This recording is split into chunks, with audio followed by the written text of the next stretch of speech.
Assalamualaikum warahmatullahi wabarakatuh. Selamat pagi Ananda Solih-Solihah. Semangat luar biasa Ananda begitu terasa hingga ke dalam dada. Mari kita sambut hari menuju masa depan yang penuh arti. Semoga hari ini kita selalu dilindungi Allah Subhanahu wa Ta'ala dalam keadaan sehat walafiat. Amin ya Rabbal Alamin. Di kesempatan hari ini, kita belajar melalui pembelajaran jarak jauh dalam jaringan. Bersama saya, Ustazah Irma Mukhalidah dari SD Islam Tompo Kersan Lumajang, belajar tematik menjadi lebih mudah dan menyenangkan. Anak-anakku sayang yang Ustazah banggakan, hari ini kita akan belajar tematik kelas 5, tema 2, subtema 1, muatan pelajaran Bahasa Indonesia. Materi pelajaran yang akan kita pelajari adalah menguraikan informasi dalam teks melalui kata tanya. Sebelum kita mulai pembelajaran daring ini, mari kita berdoa sebelum belajar. Berdoa mulai. Bismillahirrahmanirrahim. Raditu billahi rabba wa bil islami dina wa bi Muhammadin nabiyya wa rasula. Rabbi zidni ilma warzuqni fahma waj'alni minas solihin.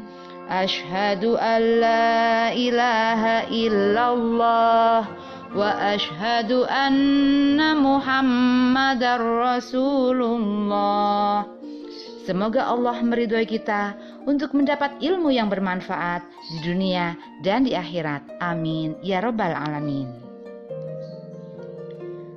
Anak-anakku sayang yang Ustazah cintai, sebelum kita lanjutkan pembelajaran dari hari ini, jangan lupa Ananda siapkan buku tulis dan alat tulis Ananda untuk mencatat informasi penting supaya tidak terlewatkan.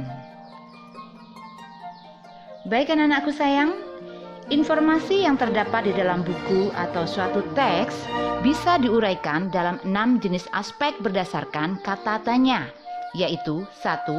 Aspek apa, 2. Aspek di mana atau kemana, 3. Aspek kapan, 4. Aspek siapa, 5. Aspek mengapa, 6. Aspek bagaimana. Keenam aspek tersebut dapat kita singkat dengan kata adik Simba. A. Apa, di mana kemana, K. Kapan, S. Siapa, M. Mengapa, ba. Bagaimana. Dalam bahasa Inggris, kata tanya tersebut dikenal dengan 5W1H. What, apa, who, siapa, why, mengapa, where, di mana kemana, when, kapan, how, bagaimana. Aspek apa menjelaskan mengenai suatu hal atau benda. Aspek di mana kemana menunjukkan atau menjelaskan tempat.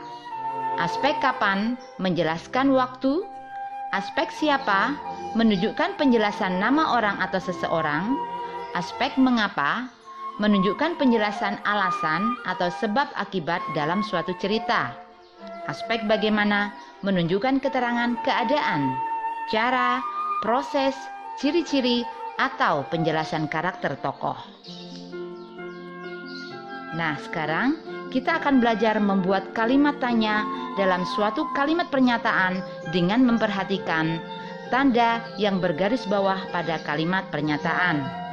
Kalimat pernyataan yang pertama, bernafas adalah proses menggerakkan udara masuk dan keluar dari paru-paru dengan memasukkan oksigen dan membuang karbon dioksida. Dari pernyataan tersebut, maka aspek yang tepat mengenai penjelasan suatu hal tersebut adalah aspek apa. Maka kalimat tanya yang tepat adalah apa yang dimaksud dengan bernafas? Kalimat pernyataan yang kedua, dalam pernafasan, proses pertukaran antara oksigen dan karbon dioksida terjadi di ujung saluran pernafasan, yaitu pada bagian yang disebut alveolus. Dari pernyataan tersebut, penjelasan tempat terjadinya proses pertukaran oksigen dan karbon dioksida. Aspek yang sesuai adalah di mana. Maka kalimat tanya yang sesuai adalah di mana tempat terjadinya proses pertukaran antara oksigen dengan karbon dioksida dalam pernafasan. Kalimat pernyataan yang ketiga. Fotosintesis pada tumbuhan terjadi pada saat ada cahaya matahari. Dari pernyataan tersebut terdapat penjelasan mengenai waktu terjadinya fotosintesis. Maka aspek yang tepat adalah kapan. Dan kalimat tanya yang sesuai adalah kapan terjadi fotosintesis pada tumbuhan? Kalimat pernyataan yang keempat. Dr. Ahmad menggunakan oximeter untuk mengukur kadar oksigen dalam darah pasien. Dari pernyataan tersebut terdapat penjelasan mengenai seseorang yang menggunakan oximeter. Maka aspek yang tepat untuk pernyataan tersebut adalah siapa. Siapa yang menggunakan oximeter untuk mengukur kadar oksigen dalam darah? Kalimat pernyataan yang kelima. Paru-paru merupakan organ tubuh manusia yang paling vital karena paru-paru merupakan organ pernafasan bagi kehidupan yang berperan penting dalam menyeimbangkan tubuh untuk menetralkan panas dari jantung. Dari pernyataan tersebut terdapat penjelasan mengenai alasan paru-paru termasuk organ tubuh yang sangat penting. Maka aspek yang tepat untuk pernyataan tersebut adalah mengapa. Mengapa paru-paru disebut organ tubuh manusia yang paling vital? Kalimat pernyataan yang keenam. Kulit amfibi yang lembab menghirup oksigen dan bercampur dengan darah.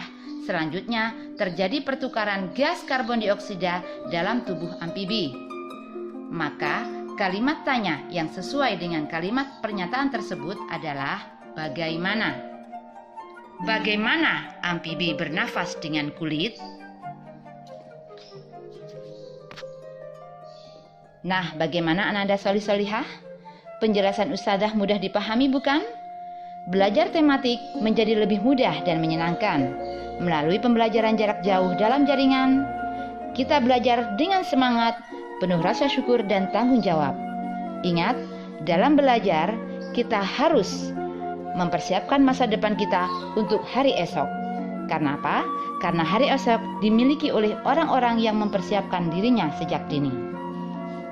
Saya Ustadzah Irma Mukhalidah dari SD Islam Tonggo Kersan Lumajang mengucapkan selamat belajar di rumah, belajar bersama keluarga. Terima kasih atas perhatiannya dan sampai jumpa di video pembelajaran yang selanjutnya.